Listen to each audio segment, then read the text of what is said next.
Hello প্রিয় দর্শক, আপনারা দেখেন এই যে এটা হলো যে আমার মালিক, এটা হলো যে তিকপুরলার বাগান। এই যে দেখেন কত বড় বাগান।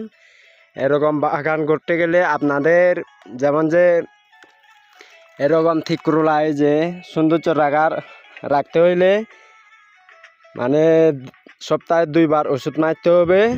আবার এই ফুলগুলা যেন না ঝরে এটা জিং মারতে হইব। জিং মারলে এই দেখেন কিরকম সুন্দর করলা। আবার যে এই মাছার যেগিন খোড়া থাকবো এগিন নামাই দিতে হইব।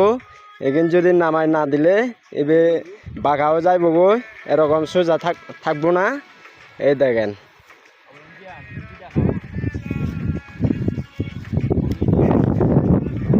আসমান্য, এই দেখেন খেললি করলা, কত সুন্দর করলা দেখেন।